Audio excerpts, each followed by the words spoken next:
Hi guys this அம்மோ இது போன விலாகோட கண்டினியூஷன். கிறிஸ்மஸ் அன்னைக்கு காலையில் கோயில் போயிட்டு நான் ஒரு பலூன் வாங்கி கேட்டேன். ஆஸ் யூஷுவல் எங்கள் அப்பா இந்த வயசில் இந்த டாய் எதுக்கு உனக்குது, எப்போவும் வாங்கி கேட்டாலுமே இந்த மாதிரி ஒரு வார்த்தை சொல்லிவிட்டு பட் வாங்கி கொடுத்துருவாங்க எங்கள் அப்பா. அதே மாதிரி வாங்கி கொடுத்துட்டாங்க. நாங்கள் நேராக அப்புறம் குறிஞ்சிக்கு தான் போனோம். எங்கள் அப்பா என்னனாலும் சாப்பிடுன்னு சொல்லிட்டாங்க, நான்வெஜ்னாலும். ஆனால் அங்கே அன்றைக்கி காலையில் நான்வெஜ் இன்னும் ப்ரிப்பேர் பண்ண போல். பட் முட்டை குருமாவும் ஆப்பமும் இருக்குது, என்னோடய ஃபேவரெட்டு. உங்கள் வீட்டில் நீங்களும் கோயிலுக்கு போயிட்டு வந்தோடனே உங்கள் வீட்டில் எப்படி நான்வெஜ் சாப்பிட அலோவ் பண்ணுவாங்களா அப்படின்னா கண்டிப்பாக கமெண்ட் பண்ணுங்கள்.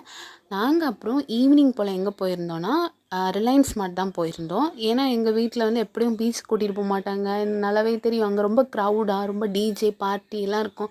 நம்ம வீட்டில் அங்கெல்லாம் கூட்டிகிட்டு போக மாட்டாங்க. பட் எனக்கு ரொம்ப பிடிக்கும், ரொம்ப ரொம்ப பிடிக்கும். ஆனால் ட்ரஸ்ட் மீங்க, நீங்கள் வெளியே இங்கேருந்து பார்க்குறீங்கன்னா கண்டிப்பாக கிறிஸ்மஸ் டைமில், நியூ இயர் டைமில் ஃபேமிலியோடு நீங்கள் டிஜே பார்ட்டி அட்டன் பண்ணலாம். நல்லா ப்ரொடெக்டிவாக இருக்கும்.